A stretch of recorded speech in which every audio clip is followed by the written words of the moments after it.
بسم اللہ الرحمن الرحیم۔ وعن ابی ذر ان النبی صلی اللہ علیہ وسلم خرج زمن الشتاء والورق یتحافظ فأخذ بغصنین من شجرہ قال فجعل ذلك الورق يتحافظ قال فقال یا ابا ذر قلت لبیک یا رسول اللہ قال ان العبد المسلم لیصلی الصلاة یرید بها وجہ اللہ فتحافت عنہ ذنوبہ کما تحافت هذا الورق عن هذه الشجرہ۔ مسند احمد کی روایت ہے، اس کا رقم یہاں 576 ہے۔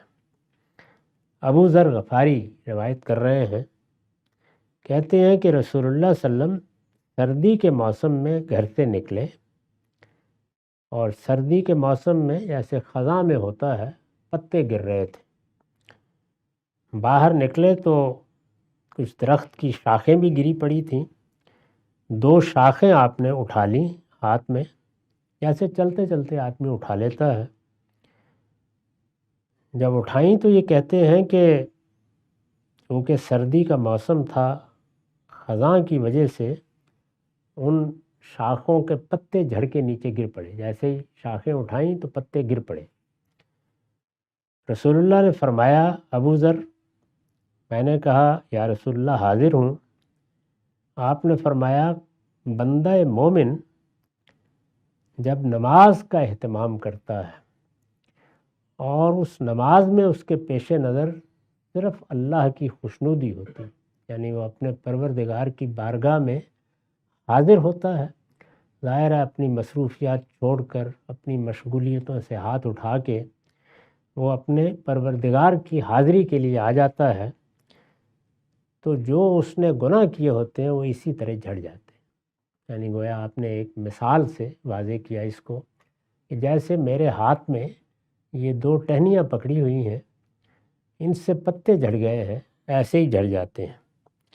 تو یہ گویا بشارت آپ نے دی۔ میں عرض کر چکا ہوں کہ یہ بشارت ان گناہوں کے لیے ہے جن گناہوں کے لیے کسی تلافی کی یا کفارے کی ضرورت نہیں ہوتی۔ جو حقوق العباد سے متعلق چیزیں ہیں ان میں یہ ضروری ہے کہ تلافی کی جائے۔ اگر کسی کا حق مارا ہے تو واپس کرنا ہی پڑے گا، اگر کسی کے ساتھ زیادتی کی ہے تو اس کا ازالہ کرنا ہوگا۔ لیکن جو اللہ تعالیٰ کے معاملے میں غلطیاں ہوتی ہیں ہم سے، کوئی نماز رہ گئی، روزے میں کوتاہی ہو گئی، کسی موقع پر کوئی غلط بات زبان سے نکل گئی، لغویات میں بعض اوقات آدمی پڑ جاتا ہے، اسی طرح سے جنسی معاملات میں بعض انحرافات جو خدا اور بندے کے درمیان میں ہوتے ہیں ہو جاتے ہیں۔ اس طرح کی جتنی چیزیں ہیں وہ اللہ تعالیٰ نماز سے، روزے سے، جمعے سے، حج سے معاف کرتا رہتا ہے۔ تو یہ وہی بات فرمائی ہے کہ اسی طرح جھڑ جاتے ہیں۔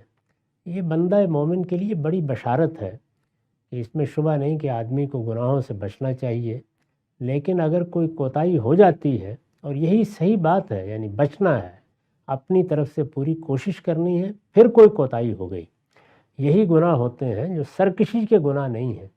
تو سرکشی تو خدا کے معاملے میں اگر اختیار کر لی جائے تو پھر وہ بعض حالات میں ناقابل معافی ہو جاتی ہے۔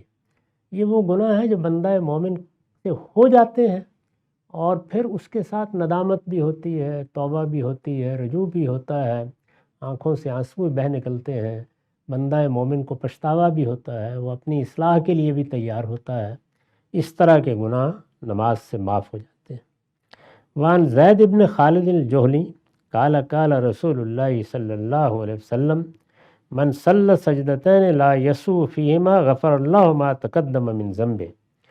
رسول اللہ صلی اللہ علیہ وسلم نے فرمایا، جس نے 2 رکعت نماز پڑھی اور حضور قلب کے ساتھ پڑھی، یعنی گناہ ہوئے، غلطی ہوئی، تو اب کیا کرے آدمی؟ اللہ تعالیٰ کے ساتھ معاملہ ہے تو اللہ کی بارگاہ میں حاضر ہونے کا طریقہ جو اس نے خود بتایا ہے وہ نماز ہے، پھر وہ نماز کے لیے کھڑا ہو جائے۔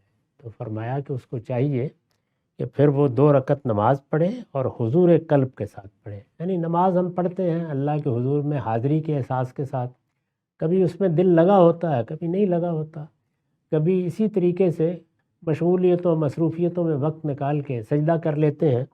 لیکن اب جب گناہ ہو گیا ہے، کوتاہی ہوئی ہے، غلطی ہوئی ہے، تو اس موقع پر آدمی کو چاہیے کہ پھر پورے حضور قلب کے ساتھ، حضور نے فرمایا نماز پڑھے، اللہ تعالیٰ جو کچھ اس سے پہلے اس سے غلطی ہوئی ہے، گناہ ہوا ہے، اس کو معاف کر دیتے ہیں۔ یعنی معافی مانگنے کا طریقہ بھی گویا بتا دیا۔ یہ بھی مسند احمد کی روایت ہے اور یہاں اس کا رقم 577 ہے۔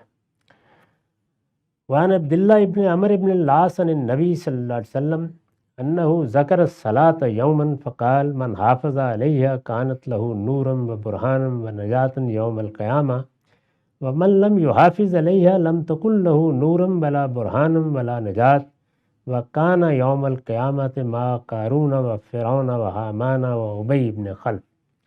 احمد، دارمی، بہقی اور اس طرح بعض دوسری کتابوں میں یہ روایت نقل ہوئی ہے۔ یہاں اس کا رقم 578 ہے۔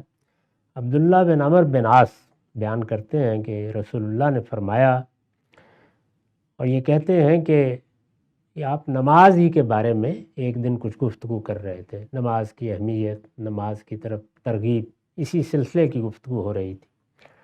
تو اس میں آپ نے یہ کہا کہ جو آدمی نماز کی محافظت کرتا ہے، یہ قرآن میں بھی تعبیر استعمال ہوئی ہے۔ محافظت کا مطلب یہ ہے کہ وقت کی پابندی کے ساتھ نماز پڑھی جائے، جو اس کے آداب مقرر ہیں اس کا خیال رکھا جائے، اس کے لیے جو شرائط ہیں، وضو ہے یا دوسری چیزیں ہیں، ان میں کوئی کوتاہی نہ ہو، اور آدمی حقیقی معنی میں اللہ کی بارگاہ میں حاضری کے احساس کے ساتھ نماز پڑھے۔ تو فرمایا کہ جس نے اس طریقے سے نماز کی حفاظت کی، قیامت کے دن وہ اس کے لیے روشنی بنے گی، وہ جنت کی طرف جانے کے لیے رہنما بنے گی، وہ اس کے لیے نجات کی بشارت بنے گی۔ یعنی بہت بڑی چیز ہے، اور ظاہر ہے کہ ایک بندہ مومن آخرت کے حوالے سے یہی چاہتا ہے کہ وہ اٹھے تو تاریکیوں میں نہ اٹھے، اس کی رہنمائی جنت کی طرف، خدا کے فردوس کی طرف ہو رہی ہو، اور اسے عذاب سے نجات حاصل ہو جائے۔ تو تینوں ہی لفظ آپ نے اختیار کیے کہ یہ نماز اس کے لیے روشنی بن جائے گی قیامت کے دن، دلیل بن جائے گی، رہنما بن جائے گی، نجات بن جائے گی۔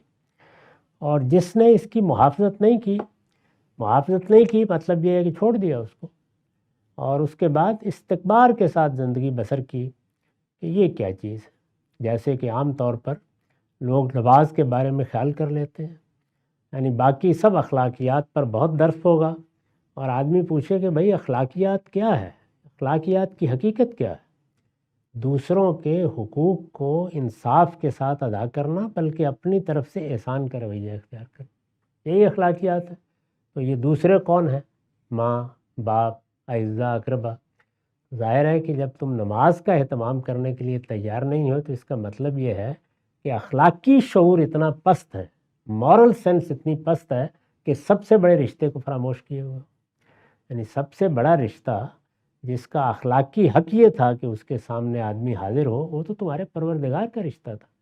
تو لوگ عبادات کو اخلاقیات سے الگ کر کے دیکھ رہے ہوتے ہیں، درحال ہے کہ وہ سب سے بڑے رشتے کا حق ہے، یعنی ہمارے خالق کا حق ہے۔ باقی لوگوں کے ساتھ کیا تعلق ہے؟ یعنی باپ ماں ذریعہ بنے ہیں، کچھ مشقت اٹھائی ہے انہوں نے، زندگی دینے والا، حیات دینے والا، ابدی زندگی کی بشارت دینے والا، ساری نعمتیں دینے والا، صحت تندرستی عطا کرنے والا، اس کا حق کوئی سرے سے ماننے کے لیے تیار نہیں۔ درحال ہے کہ اگر اخلاقی لحاظ سے دیکھیے تو اس سے زیادہ بڑی بد اخلاقی کیا ہو سکتی ہے؟ تو جب آدمی استکبار کے ساتھ نماز کو چھوڑ دیتا ہے تو فرمایا کہ پھر وہ اس کا انتظار کرے کہ قیامت کے دن اس کا انجام بھی مستکبرین ہی کے ساتھ ہوگا، اور مستکبرین کے نام گنوا دیجیے: قارون، فرعون، حامان، ابی بن خلف۔ فرمایا پھر انہی لوگوں کے ساتھ اٹھے گا، اس لیے کہ خدا کے ساتھ استکبار کر کے اس کی نافرمانی پر اصرار کرنے والے اسی طرح کے لوگ ہوتے ہیں، پھر اسے اپنا یہ انجام بھی دیکھ لینا چاہیے۔ وآخر دعوانا الحمدللہ۔